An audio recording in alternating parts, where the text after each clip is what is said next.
Hi, sweethearts. I'm Amber. It's Wednesday. Our topic this week is surgery. So, before I really talk about kind of me and Stefan and what he wants to do surgery wise, I want to do a brief overview of the surgeries that are typically had.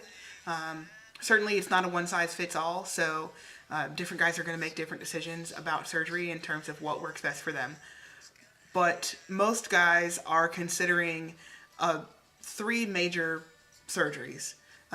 One being a hysterectomy and oophorectomy, two being some sort of chest surgery, and three being some sort of genital surgery.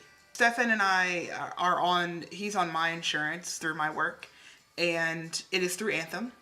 It is a high deductible plan, so our deductible that we have to meet before the plan will pay a significant portion of his cost is $3,200. So it's definitely not a small amount. Stefan is looking at doing both hysto and top surgery next year because financially it makes the most sense for us to try and do two of them within the same year so that we've met our deductible. So he's planning on actually doing his hysto first, and then once he'll meet the deductible through the hysto, and then we're looking at hopefully only paying maybe $2,000 out of pocket because we're not sure that the liposuction stuff for top surgery will be covered under the insurance, even though it's related to top surgery. We're not sure if they'll cover it or not. So we'll see what happens. But he's looking at having his hysto with Dr. Brenner. She's a doctor here in the area who came highly recommended from a few guys, and she is not only wonderful, but she also sees quite a few trans folks, so she's familiar with the community and sort of all that sort of stuff. And Stefan had a consult with her a few months ago, and she was great. So hopefully first of the year we'll be able to kind of get that ball rolling. For top surgery, I will link the video that Stefan made about kind of how he chose a surgeon below. But he really came down to, after looking at all the options out there, came down to two surgeons that he was interested in, Garamoni and Medali.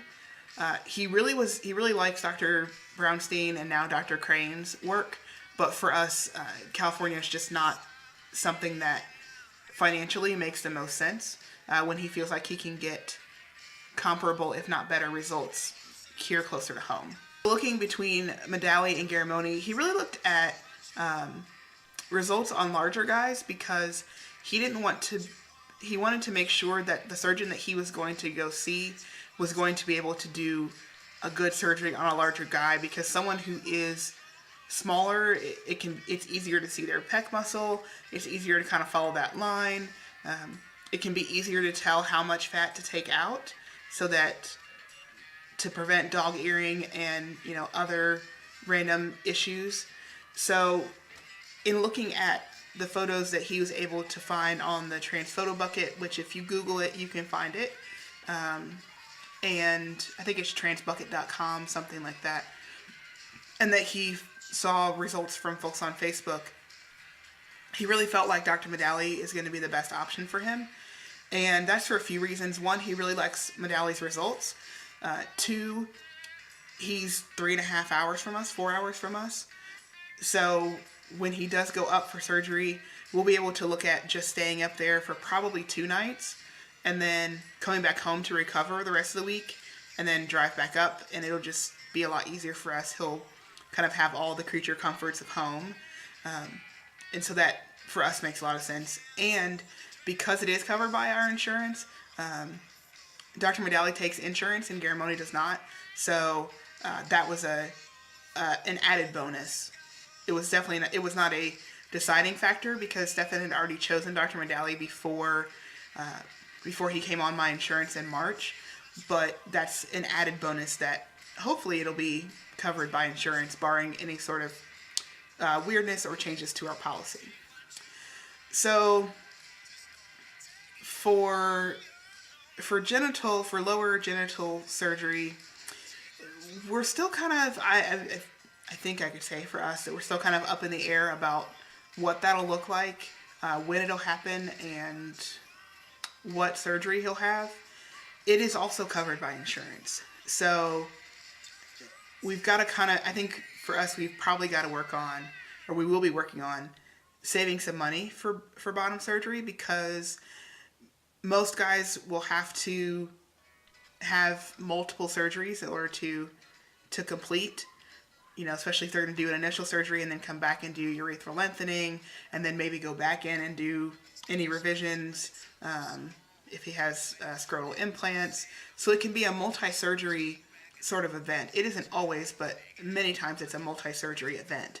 So, and those surgeries aren't necessarily going to happen all in the same year. So we really need to be able to meet our deductible for probably 2 or maybe 3 years in a row, for him to be able to successfully complete that surgery.